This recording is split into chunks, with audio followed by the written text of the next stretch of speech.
Creo que algunos conocen la historia, los que son más nuevitos no, pero ustedes saben que Saúl fue rey de Israel, ¿no? Rey de Israel. Y este pasaje, el 18, por supuesto, sucede al 17, y el 17 es donde se da la historia tan conocida que creo que todos las conocen, cuando David, ¿cierto?, derrota a Goliat, ¿ya? ¿Por qué es importante? Porque recuerden que Saúl no quiso ir. Esto no lo tenemos en el 18, pero Saúl no quiso ir y finalmente se dio para que fuera David el que fuera a pelear con el gigante. ¿Se imagina pelear con un gigante? No sé cuántos metros dice la Biblia, pero hay una referencia.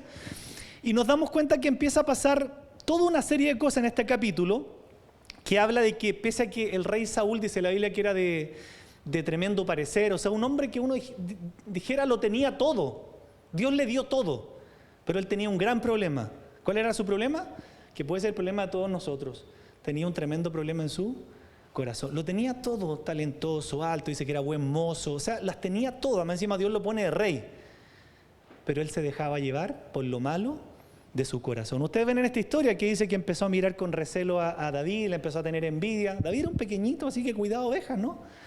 Pero tenía un corazón para Dios. Y nos damos cuenta que pese a eso, David siempre fue sincero en la presencia del rey. Si ustedes se fijan acá, dice que en el versículo 10 creo que Saúl tenía una lanza y pensó en arrojarle la lanza a David para matarlo. O sea, a ese nivel que pueden provocar los celos, la frustración, la envidia, el orgullo, ¿no? O sea, ¿cómo alguien puede decir, soy rey y me provoca tanta envidia un hombre? ¿Por qué? Porque tiene el favor de Dios, que estuvo dispuesto a matarlo, ¿cierto?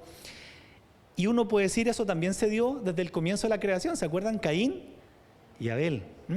O sea, qué triste cuando una persona envidia a otra porque la ve bendecida en el Señor.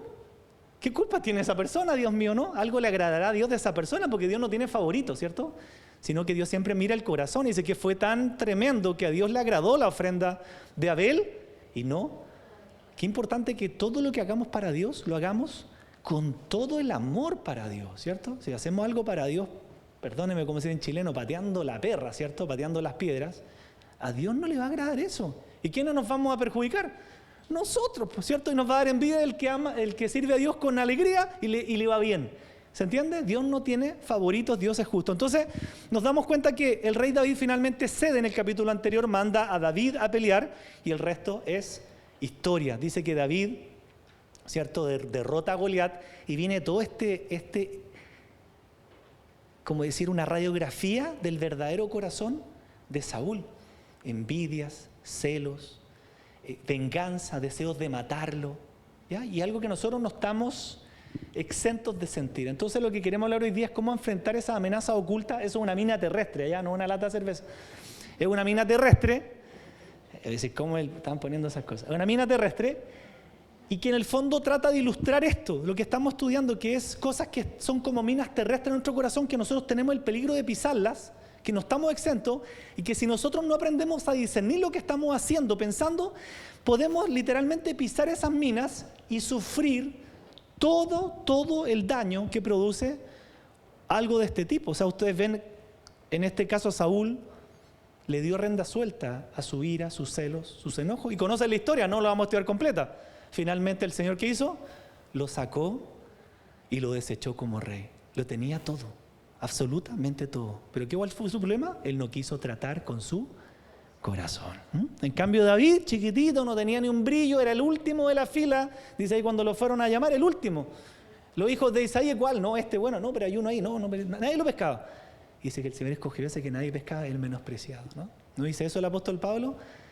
Lo menospreciado del mundo escogió Dios. Lo último, lo que nadie quería, Dios escogió para mostrar su poder, su gloria y que Él, ¿cierto?, es realmente el que nos lleva. Lo último escogió el Señor. Gracias, para que ninguno de nosotros nos creamos algo en esta vida, sino que nuestra identidad y valores están en Cristo. ¿Y qué empieza a pasar acá? Que nos damos cuenta que el corazón de Saúl, vamos a la siguiente, empieza a experimentar algo. Dice el versículo 7, que la gente, David fue recibido en las calles, y miren la diferencia que empieza a hacer la gente. Dice el versículo 7, y cantaban las mujeres que danzaban y decían, Saúl hirió a sus miles y David a sus... Como diciendo, David fue el que hizo la tarea grande en la guerra, ¿cierto? Y eso provocó, dice el versículo 8, en Saúl un enojo de gran manera y le desagradó este dicho y dijo: a David dieron 10.000 y a mí 1.000, no le falta más que el reino. Desde aquel día Saúl no miró con buenos ojos a David. Siempre he explicado que una vez alguien me dio un consejo muy hermoso y se lo he dado varias veces acá, y es importante internalizarlo. Cuando usted esté viendo algo en la Biblia, comprenda que ese tal en la Biblia es usted. Esa es la mejor forma de que Dios nos va a hablar. ¿Y por qué? Porque uno puede decir: oh, se pasó Saúl, ¿cierto? Bíblicamente ese consejo tiene sentido, sí. Porque uno puede decir: se pasó Saúl, pero Jesús, ¿qué dijo? Antes de mirar la paja en el ojo ajeno. Entonces cada personaje de la Biblia yo debería hacer eso. Antes de mirar qué tremendo lo vio Saúl, Jesús dijo: mira lo tuyo. Es muy buen consejo decir: yo soy Saúl, ¿tengo cosas de Saúl? Claro. ¿Por qué es tan importante mirar la Biblia así? Porque la única forma de que yo me mire a la luz de la palabra y diga: Señor, yo te puedo confesar y cambiar lo mismo que tuvo Saúl. ¿No ha pasado, cierto? Que a una persona le va bien y nos da celo. Que una persona la usa el Señor y nos provoca envidia. Que Dios usa a una persona porque es fiel, es correcta y le va bien, y yo me frustro porque no tengo la otra persona y no hay nada mejor que agarrarla contra la persona y finalmente la estoy agarrando contra Dios, ¿cierto? Entonces nos damos cuenta que Saúl, y es lo que nosotros tenemos que evaluar, le dio rienda suelta a los celos. Tratamos de ilustrar con este corazón, porque cuando la Biblia habla del corazón, de lo que estamos hablando, no está hablando de este corazón de carne, sino que está hablando del centro de nuestro ser, o sea, el núcleo de nuestro ser. Pero dice: ¿cómo ilustramos? Porque no sabemos cómo ilustrar el núcleo con un corazón de carne, ¿ya? Pero no está hablando de este corazón que late, ¿ya? Sino está hablando del corazón del centro de nuestro ser. Eso significa corazón en la Biblia. O sea, nosotros mismos, en el yo bien interno. Celos, orgullo e ira llenaron el corazón del rey. Yo le agregaría envidia, ¿cierto? Y ¿no pasó una vez que no me acuerdo si era un rey de belleza o una reina de belleza, que le preguntaron y la persona se sentía tremendamente horrible? Y uno dice: pero ¿cómo? Si es preciosa, ¿sí? O precioso, no me acuerdo si era de hombre o mujer. Por eso, porque muchas veces el corazón es el que determina realmente cómo va nuestra vida. Podríamos tener la estampa de Saúl, ¿cierto? Dios hizo a Saúl, pero así, hermoso. A ver si un tipo alto, pero las tenía todas, rey. Pero eso no le sirvió de nada. ¿Por qué? Porque él le dio rienda suelta al corazón engañoso que todos tenemos, ¿no? David se dejó formar y por tanto dice la Biblia que él era similar al corazón de Dios. Entonces nos damos cuenta que David finalmente se convirtió acá en el blanco de la furia de Saúl. De la furia, ¿no? La gente, ojo, qué importante el testimonio público de una persona. La gente decía: Saúl hirió a 1.000 y David a 10.000. La gente le dio el favor a David. Fue la gente, el testimonio general, público. Y dice que en ese momento Saúl ya no miró con buenos ojos a David. Yo me pongo en el lugar y digo: sí, Señor, tengo que hacer el mismo trabajo. Yo tengo cosas de Saúl. A veces me puede dar envidia ver que Dios bendiga a otro. ¿Y nos pasa? Sí, pero necesitamos corregir eso, confesarlo. Me da envidia que el otro a lo mejor tiene lo que yo no tengo. Me da envidia que Dios lo bendijo con tal cosa y a mí no. Pero antes de darme envidia, yo me tengo que preguntar: ¿por qué Dios no me ha dado eso a mí? ¿Se entiende? Porque en este caso fue así. ¿Por qué Dios no permitió que Saúl fuera el que hiciera las cosas? Porque Saúl no tenía un corazón obediente. Tenía un corazón orgulloso, tenía un corazón iracundo, tenía un corazón envidioso. Y generalmente Dios no bendice al envidioso. Dios no bendice al celoso, ¿se entiende? Porque las cosas con Dios no las conseguimos por celos, las conseguimos en su presencia cuando nos disponemos a ser transformados. Pero qué curioso, ¿no? Porque ¿a quién le echó la culpa aquí? A David. Y uno pregunta: ¿y qué culpa tenía David? ¿Somos así, cierto? Sí. Tenemos el mismo síndrome de Adán. Cuando nos frustramos por algo, al primero que pillamos le lanzamos la culpa. Y uno dice: ¿qué culpa tiene él? ¿Qué culpa? Yo le pregunto: ¿qué culpa tenía David? David no hizo nada. David no generó nada. Él se presentó, era el rey, le dijo: mejor anda tú, derrotó al filisteo, ¿cierto? Pero David dice que en ningún momento, es más, hay un pasaje, no sé dónde está, que dice que David tuvo la posibilidad hasta de matar a Saúl. ¿Se acuerda cuando creo que le tira el... ¿Y David qué hizo? No lo hizo. Pese a que saber que el otro lo odiaba, David respondía con la ley contraria que Jesús le enseña por el Nuevo Testamento. Fue fiel a su rey. Fue leal a su rey. Qué tremendo el corazón de David. ¿Podemos ser así? Por supuesto que sí. Entonces, ¿qué quiero contarles? Que nos damos cuenta que efectivamente estamos en un campo enemigo, estamos en una guerra espiritual mientras estemos en este lado de la gloria. Y Satanás, acá hay algo que quiero explicar bien, porque a veces le echamos toda la culpa al diablo, otras veces nos echamos toda la culpa a nosotros y otras veces le echamos la culpa a otros, ¿cierto? Bíblicamente hay 3 enemigos que tenemos que tener claro siempre. Estas cosas son como los principios conservables en el tiempo. 3 enemigos hay en la Biblia. Nuestra carne, mi propio corazón es enemigo. El diablo es enemigo y el mundo, el sistema del mundo es mi enemigo. Nunca debo perder de vista que esas 3 cosas van a confluir contra Dios, siempre. ¿Qué hace el diablo? Muchas veces no es que el diablo ponga en nosotros, a veces sí, pero el diablo usa lo que nosotros le estamos dando rienda suelta para hacernos trampa. Por eso el apóstol Pablo dice a los Corintios, no ignoren las maquinaciones del enemigo, ¿ya? Sería re fácil decir, que el diablo sembró en mí esta envidia. No, Gálatas capítulo 5 dice, y estos son los frutos de la carne. Envidia, celos, contienda, esas cosas no son del diablo, son frutos de mi carne, ¿ya? ¿Qué hace el diablo? Conjuga con mi incorrección para tenderme zancadilla y que yo caiga. ¿Y cómo lo hace? Por supuesto, usa muchas cosas que son pecados, ¿cómo decirle? Pongámosle la lámina siguiente. ¿Por qué le hablo del diablo en conjunto con la maldad en nuestro corazón? Porque el diablo nos hace entender que esas cosas que están ahí son pecaditos. ¿Se ha dado cuenta usted cuando dice, pucha, pero es que yo a lo mejor tiré un chisme y eso no es grave? ¿Le ha pasado? Bueno, es un engaño. Porque para Dios es tan grave un chisme como una mentira, como un asesinato. Entonces, esa es la forma en que el diablo actúa con nosotros y nos hace entender, por ejemplo, que estas cosas que parecen cosas sencillas y uno dijera, bueno, si soy humano, por supuesto que sí, pero nosotros no le damos el peso a lo que esto corresponde. Y uno puede pensar que entonces son pecados inofensivos, ¿ya? Son inevitables, o sea, es inevitable que yo chisme, que yo no perdone, ¿cierto? Que yo sea cínico. Pero el diablo nos está mintiendo porque la Biblia dice que él es padre de mentira. Recuerden que legalmente todos los pecados son iguales, legalmente todos. ¿En qué se diferencian? En que tienen distintas consecuencias. ¿Ya? Pero legalmente todos. Si ustedes se dan cuenta, en los 10 mandamientos aparece uno tan grave como el adulterio. Y al final, ¿cuál cierra? El falso testimonio, que uno dice, pero si es algo más pequeñño. Bueno, para Dios igual de grave, por algo está en el decálogo, ¿se entiende? Nunca usted minimice un pecado, porque eso es uno de los engaños de Satanás, de hacer minimizar algo por sobre otro. Pero si yo no he matado a nadie, ¿cierto? Pero estoy haciendo esto, no son iguales. Entonces el diablo, ¿qué hace? Que nosotros pensemos que los chismes, la falta de perdón, el cinismo, falta de respeto a los demás. Cuidado cuando nosotros pensamos que somos superiores a alguien. Cuidado cuando entre nosotros podemos mirar hacia abajo a alguien, menospreciar a alguien. No haga nunca eso, nunca eso. Porque usted es un ser humano creado por Dios y si somos convertidos, somos hijos de Dios. Y a un hijo de Dios lo tengo que mirar con respeto, con honra, ¿cierto? Cuidado, un pecado que a Dios no le agrada, ponerse como por encima del otro y bueno, yo, ¿qué importa? Tengo actitudes de falta de respeto con mi hermano y mi hermana porque, ¿qué tanto, no? A Dios no le agrada. Así fue el corazón de Saúl.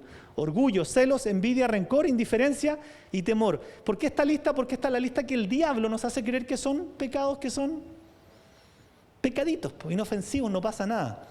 Y como uno piensa que no pasa nada, yo le recuerdo que estos pecaditos aparentemente inofensivos llevaron a Saúl al despeñadero. Esto fue, no fue otra cosa. Llevaron a Saúl a ser sacado de donde él estaba puesto. Esto exactamente sucedió en la vida de Saúl. ¿Pero por qué? Porque recuerden que todos tenemos que luchar con estos 3 enemigos. Yo tengo que luchar con mi propio corazón, tengo que luchar y discernir. Eso es discernir, distinguir que el diablo me está tendiendo una trampa, ¿cierto? Usando las cosas en mi corazón. Y tercero, el sistema del mundo, que es contrario al Señor. Pero Saúl, ¿cuál fue el error? Que permitió que el orgullo entrara en su corazón. Y todos, pues, alguien podría decir, por amor a Dios, ¿alguien no es orgulloso? Nadie. No podemos decir eso estaría mal, ¿cierto? Todos tenemos que lidiar con el orgullo. ¿Cuál es la diferencia? Que Saúl no quiso hacerle frente al orgullo y en cambio muchos cristianos le hacen frente. ¿Se entiende? No está bien lo que estamos haciendo, no está bien a lo mejor faltar el respeto a una persona que lleva en el ministerio porque la considero inferior. No está bien. Le hago frente a mi orgullo, le hago frente a mi altivez. Saúl no estuvo dispuesto a hacerlo. ¿Y saben lo peligroso de esto, hijos de Dios? Que si nosotros no discernimos esto y no somos sabios, nos puede pasar lo mismo de Saúl. Y eso es lo triste. Porque al final le echamos la culpa a David. ¿Y cómo terminó Saúl? En la nada. Y nuestra vida puede quedar en la nada por habernos guiado por la envidia, los celos, la frustración de ser como Saúl. ¿Sí? ¿Por qué David, Señor, tú lo bendijiste y a mí no? Saúl, porque tú fuiste porfiado. ¿Cuántas veces nosotros podríamos estudiar toda la vida a Saúl? ¿Cuántas veces Dios le dio una instrucción a Saúl y él la hacía, pero con su cosecha. Hay un momento duro cuando Dios le dice, ¿sabes qué? Va a pescar a este grupo y los va a matar. Y uno puede preguntarse cómo Dios hace eso. Bueno, es Dios, da lo mismo, Él sabe lo que hace. ¿Y sabes lo que hace Saúl? Él se creyó más bueno que Dios. Cuidado con eso, ¿no? No, yo no los voy a matar y los voy a perdonar. Y a Dios le desagradó profundamente. Uno puede creerse más bueno que Dios y uno va a ser más bueno que Dios. No, eso es ser desobediente, porque nunca va a ser más bueno que Dios. Eso sería imposible, ¿no? Entonces, ¿cuál fue el problema de Saúl que nos puede pasar? Que él nunca fue recto en su obediencia con el Señor, y eso se llama orgullo, cuando yo no obedezco a Dios sus normas. O el ejemplo de Saúl, obedecía a medias. Voy a hacer esto, pero esto yo pienso que es mejor. Cuando nos creemos más sabios que Dios, eso se llama orgullo. Por eso que esto no es algo superficial, esto fue lo que le llevó a la caída a Saúl. Le estoy hablando de un rey de Israel puesto por Dios, que terminó en la nada, en la misma nada. No sé ni dónde está Saúl, usted a lo mejor puede tirar alguna teoría, no sé dónde está Saúl. Pero qué terrible es pensar un hombre que Dios lo creó, le puso hasta facha, digamos, que no es lo más importante en la vida, pero le puso todo. Saúl, te doy todo, ¿sí? Hasta tenía una estampa de rey tremenda. Y el tipo no quiso hacerle frente a su corazón. Entonces a veces uno dice, Señor, para eso es la Biblia. Yo agradezco ese tipo de consejos que me han dado, hermano. Piensa que cuando estás leyendo la Biblia, Alejandro, ¿estás leyendo a Saúl? Saúl eres tú. ¿Estás leyendo al David que miró en el tiempo de ocio? Ese eres tú. Porque eso me va a permitir llevar una vida de arrepentimiento real. Miro primero mi corazón a la luz de ese espejo precioso que me está mostrando que tengo cosas de Saúl de las cuales me quiero arrepentir, que tengo cosas de David de las cuales me quiero arrepentir. Ese es el corazón que cambia y se dice la verdad. Entonces, Saúl tuvo todas las oportunidades para ser exitoso como rey. O sea, piensen lo que es ser escogido por Dios, ser ungido por Dios para ser rey de Israel. Dios no escogía a cualquiera. O sea, era un tema para decir con honra, estoy tan nervioso, Señor, dime tú lo que hago y yo no voy a mover un dedo. No, pero él se creyó, en buen chileno, el cuento. Y su orgullo le hizo caer, ¿no? O sea, finalmente dicen muchos autores que hay varios pecados en el corazón de Saúl, pero finalmente el que gobernó su corazón fue el pecado de orgullo, de rebelión, que es el mismo, ¿cierto?, que hizo caer ¿a quién? Al ángel más hermoso que ve en el cielo, que estaba en la alabanza.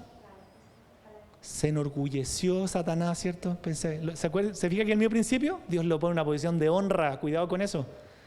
¿Cómo dice el proverbio? No lo tengo aquí, pero el Espíritu Santo me lo trajo a memoria. ¿Cómo dice ese proverbio? ¿Alguien lo busca? Que dice, el que está en una posición de honra y no entiende es peor que las bestias del campo. No lo tengo aquí, de verdad. Si alguien lo busca, un salmo, no sé. El que está en una posición de honra y no entiende, mire cómo es el Señor. Ángel que está en una posición de honra para alabar a Dios, ¿qué hizo Satanás? Lo mismo. Quiso ser igual a Dios. No, yo me pongo a tu nivel. Y al Señor no se le hace eso. Cayó a la tierra, dice, con un tercio de los ángeles, que hoy día son los demonios que están en la tierra con el diablo, ¿cierto? Y nos hacen la vida difícil, ¿cierto? Pero siempre el diablo recuerda que va a usar mi propia maldad. Él va a tentar, ¿cierto? Él va a poner trabas. Pero yo debo hacerle frente a mi corazón y confiar en que Dios es el que me limpia. Entonces nosotros podemos darnos cuenta que el diablo nos tiende trampas para que nosotros no estemos en las cosas de Dios, ¿cierto? El orgullo, cambio de rumbo, el temor, los celos, el desaliento, los pecados sexuales. Pero recuerden que solo hay una forma de combatir y es mediante la obra de Jesucristo. El Evangelio es la solución para todas las cosas, nunca se olvide eso, el Evangelio. ¿Cómo yo cambio mi corazón? Realmente yendo a la presencia del Señor y arrepintiéndome. Cuando hablo de arrepentirse, recuerden siempre que arrepentimiento implica cambio. Y algo que nosotros tenemos que reiterar en la iglesia porque no lo vivimos muchas veces. No, si reconozco esto, pero mientras no cambie no hay arrepentimiento. El reconocer no basta, ¿se entiende? Si reconozco que estoy mal en esto. ¿Hubo cambio? No hubo arrepentimiento. Por eso que nuestra vida debería ser de constante arrepentimiento, de constante cambio. Si miré mal a alguien, ya no lo hago. Si miré por sobre el hombro a algún hermano de la iglesia, ya no lo hago, ¿cierto? Si tuve envidia por alguien, lo reconozco y ya no lo hago. Entonces, ¿cómo va a llegar la victoria en nuestra vida cuando nosotros somos sensibles al Espíritu Santo? ¿Se da cuenta que por qué Dios nos dejó la iglesia?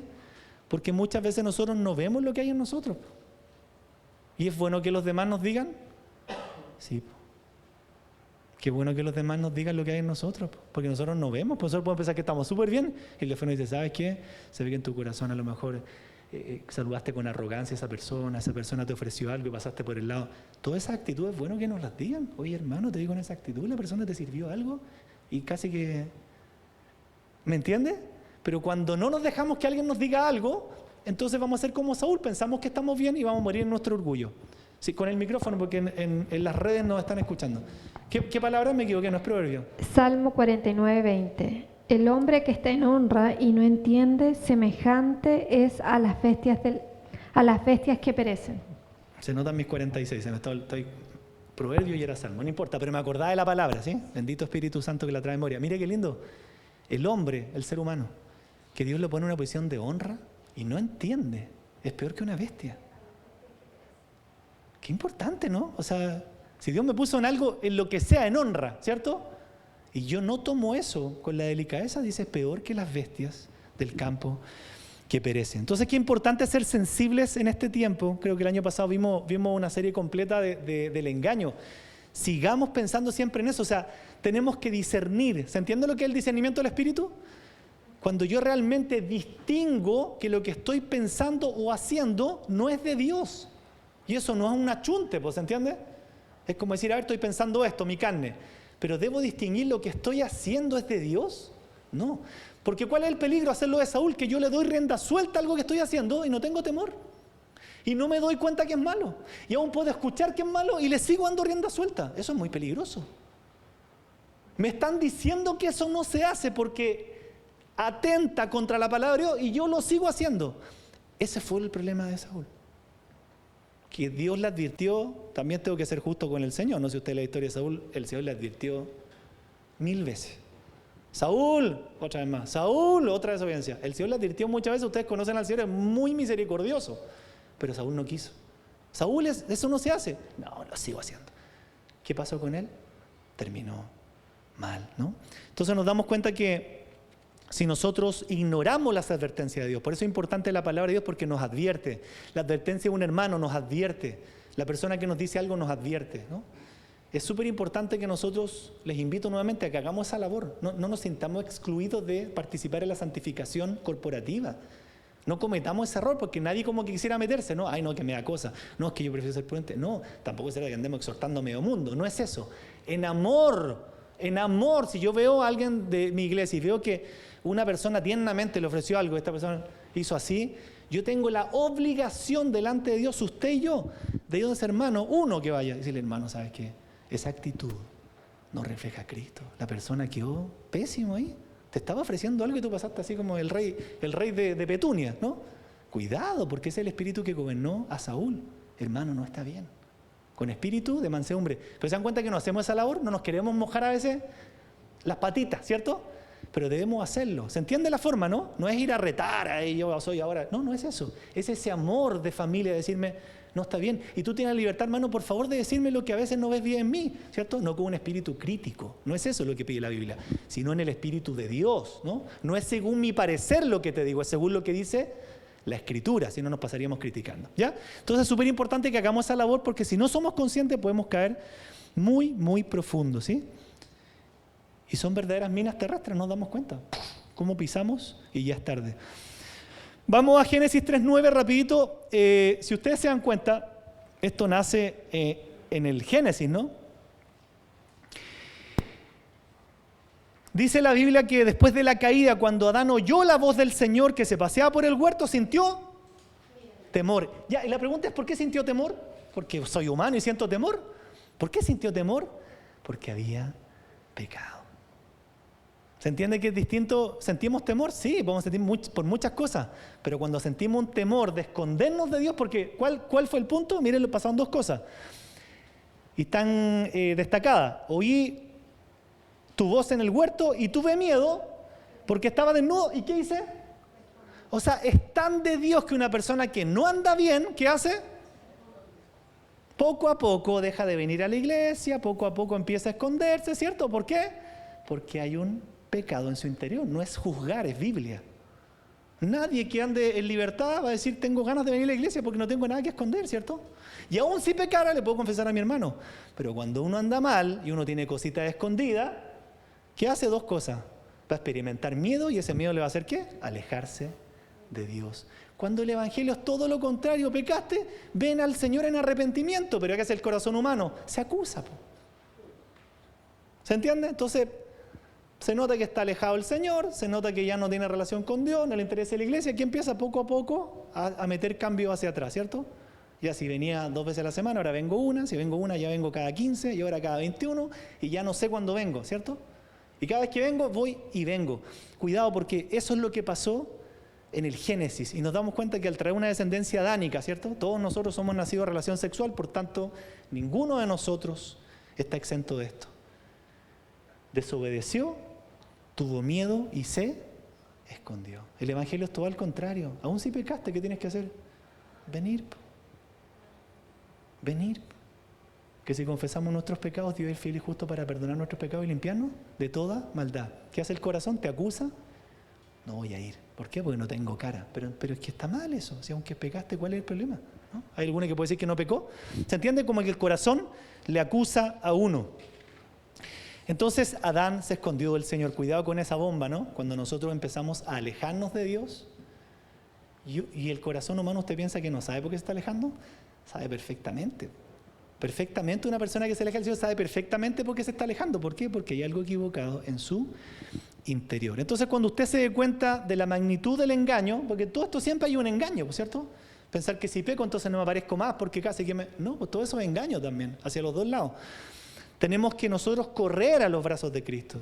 O sea, el evangelio es tan hermoso que no es un juego, sino que es decir, bueno, en mi vida cristiana me voy a caer muchas veces, pero ¿qué tengo que hacer? Estar más cerca del Señor. Es que estoy sufriendo, es mejor sufrir en el cuerpo que afuera de Él.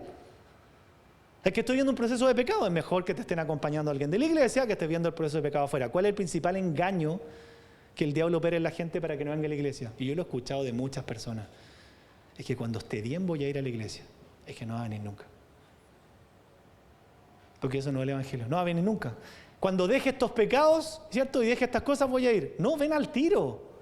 Si tú dices voy a dejar estos pecados sin el Señor, sin la iglesia, para ir, no va a venir nunca. Dios, su invitación es que nosotros vengamos así como estamos, ¿cierto? Y en su casa, en sus procesos, somos sanados, restaurados. ¿Se dan cuenta cómo el engaño nos opera? Pero qué importante ese principio de Adán. Tuvo miedo y se alejó. Y necio, porque uno se puede esconder del Señor. No. Si dejo de venir a la iglesia, ¿eso me va a hacer algo? No, no me alejo, no me puedo esconder del Señor. El Señor está en todo lugar. Vamos con la última parte, entonces. Como algo introductorio, nosotros tenemos que aplicar esto. O sea, cuando nosotros estamos pisando estos engaños, estamos experimentando estas cosas, frustraciones, iras, celos, contiendas, envidia, lo que sea, ¿ya? Lo que sea. Nosotros tenemos que canalizar las cosas de esta manera. Primero, confiar en Dios, ¿no? Porque finalmente cuando nosotros tenemos la actitud de Saúl, podemos ver a la luz de la palabra que Saúl finalmente no confiaba en Dios. Porque Dios le decía, a esto, sí Señor, pero con esto, ¿me explico? Esto no lo hago. Desconfiaba en Dios y él le puso como rey y él estaba envidiando ¿a quién? A Saúl, que era un pequeñito, pero un pequeñito. Saúl debe haber sido un tipo así, pero gigante al lado de David. Pero qué importante es lo que le dice a Samuel el Señor, ¿cierto? Porque el hombre mira lo que está delante de sus ojos, el parecer. Pero Dios dice, pero yo no miro el parecer de una persona, yo miro el corazón.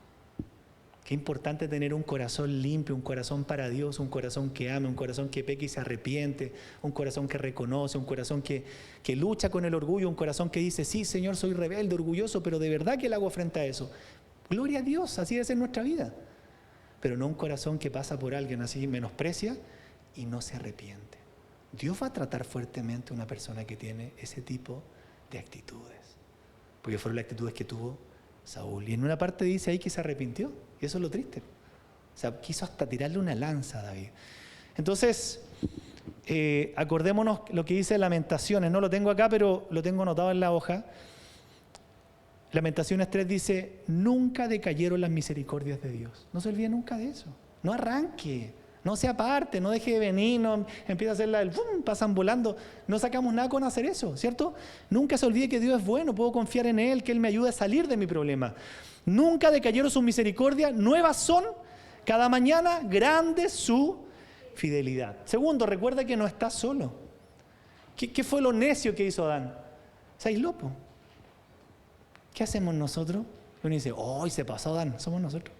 ¿Qué hace uno cuando uno está mal con el Señor? Se aísla. Es lo más necio que podemos hacer. Porque ¿dónde nosotros vamos a ser ayudados? En el cuerpo. ¿Dónde nosotros vamos a ser comprendidos? En el cuerpo. ¿Dónde yo realmente tengo tiempos de oración y estudio de la Biblia? Y tenemos que decirnos la verdad. En el cuerpo. ¿Cierto? Porque la semana puede ser que usted y yo a veces ni abramos la Biblia ni nos arrodillemos. Gloria a Dios que entonces nos reunimos una semana porque este es el tiempo donde buscamos a Dios juntos y leemos la Biblia y estudiamos. ¿Cierto? Entonces me dice, Señor, gracias. Recuerde que no está solo. El peor error que podemos hacer es lo de Adán. Me aíslo. Me vuelvo solo. ¿Y solo voy a salir de los problemas? ¿Solo voy a poder hacerle frente a mi corazón? Peor. Porque en la iglesia puedo tener un amigo y decirle, ¿sabes que estoy así? Ayúdame, perfecto. Pero solo. ¿A quién tengo? Yo tengo al Señor y yo me comunico solo con Él. No, mira, dice la Biblia que la iglesia es el cuerpo de Cristo. O sea, si tú crees en Dios y te comunicas con Él, este es su cuerpo. No puedo adorar a un Dios del cual yo niego su cuerpo. ¿Se entiende? No tiene sentido. Y tercero, recuerda el poder, la misericordia y la bondad de Dios. Por más que yo tuviera un tremendo rollo de celo, un tremendo rollo de falta de perdón, todos lidiamos con estas cosas, ¿no? O sea, yo veo las cosas de Saúl y digo, Señor, hay cosas en mi corazón de esto. Y me sirve para mirarme al espejo, ¿no? Y hacer algo al respecto. ¿Cierto? ¿Todos sentimos envidia o no? Sí. ¿Cierto? Por supuesto, digámoslo, lógico. Si nadie puede decir, no siento envidia. Sí. ¿Cuál es el problema de Saúl? Que él le dio rienda suelta a sus envidias para tener acciones. Esa es la diferencia. ¿Ya? No está tan mal que sintamos envidia. La diferencia es cuando yo tomo una acción, ¿cierto?, de irme contra una persona como David, a causa de mis celos y mis envidias y mis frustraciones. Ahí está el problema, ¿se entiende? Todos sentimos envidia, pero tan solo algunos van a tomar acciones por darle rienda suelta a esas envidias. Entonces, por pequeño que parezca, recuerden eso, por pequeño que parezca, por minúsculo que el diablo me haga ver algo, usted tiene que entender que tan solo un chisme, una envidia, es tan delicado para Dios y para mí como lo es un asesinato, un adulterio o algo que uno categoriza como algo mucho más grave. ¿Sí? Por supuesto que tienen distintas consecuencias, pero legalmente los pecados sí es verdad que son todos iguales para el Señor.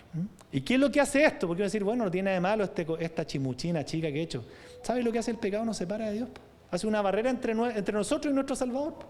¿Qué hace el corazón? Se pone como piedra. ¿Por qué? Por lo que yo estoy haciendo, por lo que le estoy dando rienda suelta, por lo que me han dicho que no se hace, pero yo dele para adelante.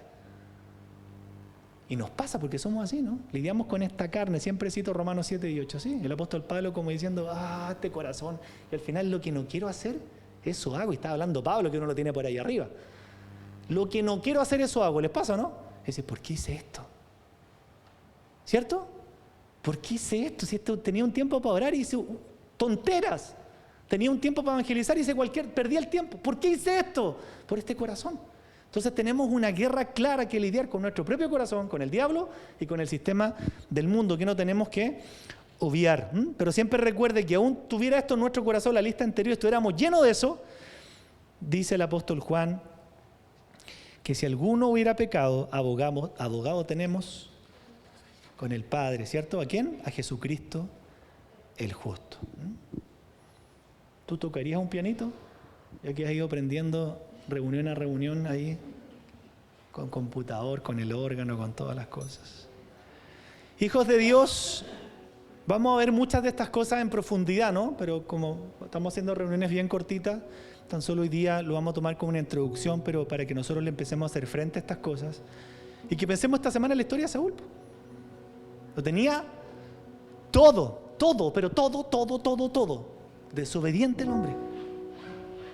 Y al ser desobediente lo perdió también, absolutamente todo. Entonces yo miro y digo, Saúl, pero como que el Espíritu Santo me dijera, ¿y tú? Y yo digo, sí, Señor, mi desobediencia también. Porque nuestra obediencia con el Señor no es total, ¿cierto? Debiera ser total, pero no es total. Y ahí es donde tenemos que nosotros decirle, Señor, y abrir el corazón y entender que el mismo Señor nos va a ayudar. O sea, que nosotros no hagamos lo de Adán, es el peor error que uno comete. Todavía hay gente que me dice, no voy a la iglesia porque todavía no he dejado de fumar. Le digo, pero Dios mío, que eso no es el evangelio, por favor, ven. ¿Dan cuenta cómo el diablo engaña a la gente? Como tengo este pecadito, entonces como que Dios no me recibe. El evangelio es totalmente al distinto. No vine en busca de sanos, Señor, dijo el Señor, sino de enfermos. Vengan a mí los que están cansados, cargados, llenos de pecado, como usted quiere decirle, y yo los haré descansar, yo los sanaré. No he venido en busca de sanos, sino en busca de enfermos. No vine a buscar a justos, sino a pecadores. Gracias, Señor. Y así nos engaña el diablo, ¿cierto? Como tengo un pecadito escondido, entonces me alejo. ¿Pero por qué? Estoy diciendo la de Adán, ¿y qué hizo el Señor? ¿Lo reprendió? ¿Cómo hace eso? Adán, ¿tú piensas que yo? ¿A dónde estabas? No porque el Señor no supiera, así omnisciente, ¿no? Sino para hacerle consciente a Adán qué estaba haciendo. ¿Dónde estaba Adán? Sí, yo ya sabía. No, es que el Señor hoy estuvo en el huerto y tuve miedo y me escondí. Adán, ¿qué estás haciendo? Entonces, hijos de Dios, que oremos para que entendamos que estamos en una guerra, que tenemos un corazón que tiende a todas estas cosas, que está esa lista está en Gálatas capítulo 5, antes del fruto del Espíritu aparecen las obras de la carne, exactamente esta: celos, contiendas, envidia, orgía, borrachera, todo lo que pasó en Saúl, para que no le echemos la culpa a otros. Son cosas que están en el corazón, que el diablo usa para ponerme zancadillas, ¿no? Y a veces caemos. Y entonces tenemos que pedirle al Señor que nos dé discernimiento siempre, lo que estoy haciendo, lo que estoy pensando, la decisión que voy a tomar. Ahí me tiene sorprendido, no lo digo por acá, por este ministerio, por esta iglesia, en general en el mundo cristiano, la gente cristiana que está tomando decisiones sin preguntarle a Dios. Me tiene sorprendido, abrumado, y me hace mirar mi corazón y decir: Señor, por favor, porque yo puedo caer en lo mismo. Sin consultarle a Dios, vamos para adelante, lo que yo decido y punto. Soy Dios. Dios mío, ¿dónde va a terminar cada uno que tiene esa actitud?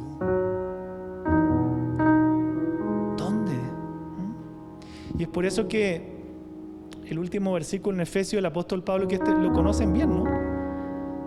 De pedirle realmente sabiduría a Dios. Porque dice: mirad pues con diligencia cómo andéis, no como necios, sino como sabios. Saúl fue un necio, si eso fue todo el tema, ¿no?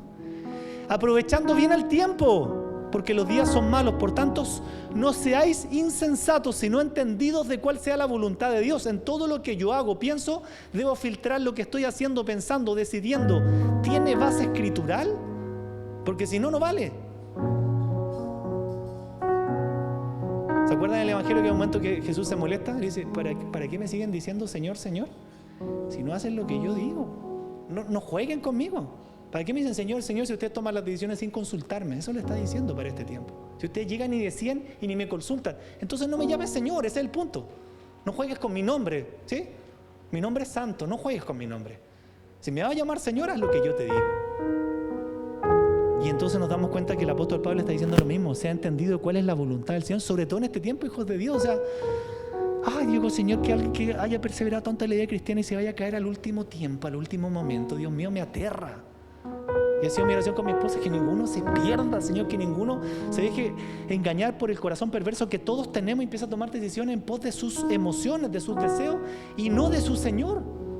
Porque el camino de la vida eterna lo encamina a Dios en su palabra. Ya tenemos la guía, el Waze hasta el cielo. ¿Qué es esto? Me salgo de aquí, me puedo perder yo también. No estoy exento de caerme, extraviarme, terminar siendo un hereje, un ateo. No estoy exento. Que Dios nos guarde. Pero cuidado cuando tomamos decisiones sin preguntarle a Dios, porque lo que estamos evidenciando es que somos el propio Dios de nuestra vida. ¿A quién le preguntaste? A mí mismo. Entonces soy Dios con minúscula, porque Dios con mayúscula hay uno solo.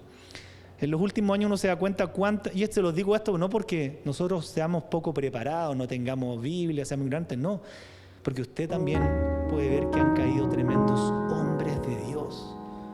Y uno dice: esto, pero me da cátedra en Biblia, pero cayó. ¿Qué quiere decir eso? Que ninguno está asegurado a menos que vive en arrepentimiento. O bíblicamente que vivía bajo el señorío de Cristo. Eso me asegura de muchas cosas, de caer, de perderme. Siendo hombres de Dios se perdieron. Siendo hombres de Dios cayeron. Y se acabó la vida pastoral, y se acabó la iglesia, y se acabó todo. Y decían: ¿por qué? Porque no atendieron las advertencias de Dios. Por eso es tan importante la labor que hagamos nosotros como iglesia. Si usted ve a un hermano o una hermana perdido, extraviado, ¿cierto? Hablando ya otra cosa, que se aleja, que se aparta, que no entiende, que a veces algo tan sencillo que uno dice: Señor, o sea, tendremos que seguir año 2024 enseñando que congregarse es un mandato en la Biblia. Como que es frustrante, ¿no? Pero Señor, al final van a perseverar los que eran tuyos. Si no tengo claro algo tan básico, Dios mío, ¿qué me esperan para más? ¿Qué me espera para más, no? Hijos de Dios, necesitamos saber cómo detectar estas cosas, cómo identificar, cómo protegernos de esta destrucción, ¿no? Y vamos a orar entonces conforme a esto. La solución siempre el Evangelio, o sea, que nosotros reconozcamos y cambiemos. No se olvide nunca eso. Mucha gente reconoce, pero no cambia. Y eso al final tiene efecto cero. Reconozco, Señor, que he pecado contra ti. Pero después David escribe eso y nunca más hizo eso. Entonces, si reconozco esto, que a mí me cueste. Y estamos toda la vida cristiana en ese juego. Es que reconozco que me cueste. Y los mismos temas de hace 5, 10, 20, 40 años. Dicen, no hay una vida de arrepentimiento, ¿se entiende? Y después nos frustramos porque muchas de las cosas no se cumplen en nuestra vida a raíz de nuestra desobediencia que hubo Saúl. ¿Y con qué nos enojamos? Con el David de la iglesia. Si somos iguales que Saúl. ¿A qué le tiramos la culpa de porque yo a lo mejor no tengo esto, no tengo una casa y no tengo... Al primero que se me cruce le voy a tirar la culpa. Hijos de Dios, pero si la Biblia es clara, nosotros somos de la simiente de Abraham, en Cristo ya somos bendecidos, no tendríamos que andar buscando nada en la vida, nada. En Cristo estamos en la bendición. Lo que me tengo que asegurar es que estoy en Cristo. No necesito buscar ninguna bendición. Estoy en la bendición que es Cristo, en la simiente de Abraham. Benditos serán aquellos que vienen de esa simiente, dice Génesis. Pero allá andamos buscando la bendición. ¿Usted vio algún hombre de Dios en el Nuevo Testamento buscando la bendición? Ninguno. Ellos ya estaban en la bendición. ¿Por qué? Porque tenían a Cristo. Necesitamos el Salvador, por supuesto. Necesitamos la gracia de Dios en esto, porque de otra manera no podemos para hacerle frente a todos estos problemas. Pero vamos a hablar de esto en este tiempo, de trabajar esas cositas en nuestro corazón que Dios quiere limpiar. ¿Por qué? Porque son verdaderas minas terrestres, que si le damos rienda suelta, de verdad que y me incluyo, no estamos exentos de terminar como Saúl. Es que no estamos exentos. Yo lidio con muchas cosas, ¿cierto? ¿Y cuál es el problema? Y se las cuento. A veces lidio con la ira, lidio con la frustración, sobre todo a veces de Señor, gente que le ha hablado por años, Señor, y no viene a tus caminos. Y eso frustra. Gente que a veces uno dice, Señor, todos tenemos que sufrir y pasar cosas por gente que la ha atendido, a veces con servirlas como hizo Cristo con los pies, estado en todos sus procesos, les he servido. ¿Y qué recibo una de vuelta? Patadas, verdaderas patadas. Y mi Señor, no es fácil esta labor, no es fácil. Jesús le atendió a todos, le lavó los pies a los discípulos. ¿Y qué hicieron los discípulos? Uno le negó, el otro le traicionó. Es así la cosa, po. Pero eso no nos debe menguar para decir no voy a seguir, no voy a perseverar haciendo lo que Dios me mandó, porque eso es la fidelidad. Eso lo vivió Pablo, lo vivió David, lo vivieron todos, los apóstoles, Pedro, todo. Y es lo mismo con usted, la vida cristiana. Si usted no está convencido, muchas cosas le pueden sacar de la carrera, pero si está convencido de que tiene que llegar a la meta, todo lo que pasa, aunque me cayeran y bombardeos, Señor, yo sigo hasta el final, ¿cierto? Porque aquí lo que vale es ser fiel hasta el último día. Pero necesitamos discernir eso, ¿no? Así que vamos a orar, amada iglesia del Señor. Señor, yo te pido que tú en esta semana nos hagas meditar en la historia de Saúl. Gracias porque tú nos dejaste tu palabra. Somos privilegiados, Señor. Yo me siento un privilegiado de tener tu palabra, tener la verdad frente a mis manos, frente a mis ojos. Y siempre me ha dado vuelta ese versículo de Santiago que dice que debemos tomar la Biblia como un espejo en el cual mirarnos todos los días. Y hacemos ese ejercicio en esta noche, Señor. Miramos la historia de Saúl como un espejo y podemos decirle, Señor, sí, es verdad. Yo me siento a veces envidioso, me siento a veces frustrado, le he dado rienda suelta a mi ira, a veces como que en el corazón uno alberga ganas como casi de pegarle a alguien. Fue el que experimentó Saúl. Quizás no de matar, pero quizás a veces tenemos ganas de agredir a alguien en el corazón, de maldecirle. Yo te pido perdón, Señor. Te pido perdón porque Saúl además se levantó contra un hijo tuyo que a ti te agradaba. Y eso me hace temer. Yo si me levanto contra un hijo de Dios que a ti te agrada, yo me voy a meter en problemas. Por mi envidia, por mis cosas sin resolver. Padre, también te oro para no cometer el error de Adán. Que todos lo hacemos inconscientemente. Nos alejamos de ti. Y sabemos que ese alejamiento siempre es por algo, porque la Biblia lo enseña. Yo no puedo mentirme y decir, no, que me he alejado, pero yo estoy cerca del Señor. ¿Para qué me miento si no tengo asidero bíblico para hacer una afirmación así? Si yo me alejo del Señor, me alejo, estoy lejos de Él, punto. Si estoy lejos del cuerpo, estoy lejos del Señor. Si estoy lejos de su palabra, estoy lejos del Señor. Estoy lejos de la oración, estoy lejos del estudio bíblico. Estoy lejos de su presencia. Líbrame de ese engaño, de esconderme, aislarme. Porque quiere decir que entonces guardo un pecado en mi corazón y pienso que nadie lo va a saber cuando Dios lo sabe todo. Es mejor exponerme y arrepentirme y cambiar, porque tú eres misericordioso. Porque ahí sí puedo aplicar el evangelio aunque tuviera todos estos pecados. Yo puedo decirte, Señor, te los confieso en este día porque abogado tengo con el Padre a Jesucristo el justo. Y te los confieso con nombre para que me ayudes, me limpies. No quiero ser como Saúl y tengo muchas cosas de él. Pero no solo quiero reconocerlo, desde hoy mismo quiero cambiar. No quiero tener esa actitud orgullosa. Saúl pasaba por arriba y miraba a todos por arriba del hombro. Yo no quiero ser así, Señor. Aquí todas las personas de la iglesia me merecen un respeto tremendo tan solo por el hecho de que tú pagaste precio de sangre. Oh, Señor, con eso me basta. Los miro para arriba, Señor.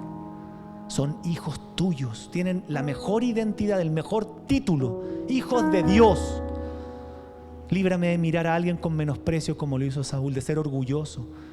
Saúl no aceptó la reprensión, no aceptó la corrección, no aceptó la advertencia ni de Dios. Y entonces, ¿qué tuvo que hacer el Señor? Le mandó un profeta que se llamaba Samuel. Padre, te oramos para que tú nos limpies, nos libres de engaños, de cosas equivocadas, de todas esas cosas que quieren afectar nuestro corazón. Codicias, envidias, celos, chismes, divisiones, temores, aislamiento, Señor, arrogancia, orgullo, iras, celos. A Dios no le agrada cuando tú miras con celo a un hermano o una hermana porque Dios le ha dado algo que tú no tienes. Es que mucho depende de ti, no de Dios. ¿Tú te imaginas que Dios es injusto? ¿Que Dios bendice a algunos y a ti no? No es así. El problema está en ti. Si no has visto bendición en algo es porque hay un problema en ti. Si yo no tengo algo es porque hay un problema en mí. Dios es justo. Por eso la palabra de Dios dice sobre toda cosa guardada. Ojo con esto, sobre toda cosa. Preocúpate de cuidar tu corazón. Límpialo. No dejes que entre el veneno ahí de la amargura, de la ira, del celo, de la contienda, del temor, de la envidia a tu hermano, de la frustración, del hablar mal. No dejes que eso entre, límpialo. ¿Cómo lo limpiamos? Con su palabra. ¿Cómo lo limpiamos? Pidiéndole al Espíritu Santo que saque eso. ¿Cómo lo limpiamos? Al mismo tiempo tomando decisiones en contra de eso. Tenemos que ser como el sacerdote del Antiguo Testamento que todos los días iba a limpiar las cenizas. Porque tú sabes lo que provocan las cenizas, que el fuego se apague. Y eso pasa con nosotros. Cuando no sacamos estas cosas del corazón rapidito, un arrepentimiento rapidito, esas cenizas comienzan a crecer y uno en un momento dice, ¿y por qué no tengo ganas de buscar a Dios, de venir nada? Porque dejaste que las cenizas crecieran en tu corazón y el fuego se apagó. No es culpa de nadie más que de ti. Porque Dios nos mandó a cuidar el corazón. Y muchas veces todo lo que le echamos es basura. Perdónanos, Señor, límpianos. Yo te oro por aquellas personas que tú llamaste, Señor, y no vienen, no atienden tu llamado. Te oro por esas personas que se resisten, Señor, a algo tan básico como es congregarse y tienen 1000 excusas. Señor, tenemos todas las facilidades que hombres tuyos en el pasado no tuvieron, Señor. Todas las facilidades que otros no tuvieron. Te oro por aquellas personas que se resisten, Señor, al consejo de Dios, a seguir tu palabra, a cómo deben guiar sus familias en tus caminos. Se resisten, Señor. Se enojan. Se enfurecen, Señor, si alguien les dice la verdad. Así era Saúl. Se enfurecía si alguien le decía la verdad. No aceptaba que nadie le dijera algo. Y estamos llamados a enseñar Biblia, a enseñar verdad, a enseñar palabra de Dios. Señor, como te he orado con mi esposa, que ninguno se pierda aquí. Por favor, que ninguno se pierda, Señor. Ten misericordia de nosotros. Como le dijo Pablo a Timoteo, ¿sabes qué? Desconfía de ti mismo, así deberíamos ser, Señor. No pongo las manos al fuego ni por mí. Por favor, guárdame, límpiame, líbrame de ser engañado. Ni en mi corazón confío, pero sí puedo confiar en el Espíritu Santo que me guía, en tu palabra. Ayúdame, Señor, en este tiempo. Te alabo y te bendigo en el nombre de Jesús.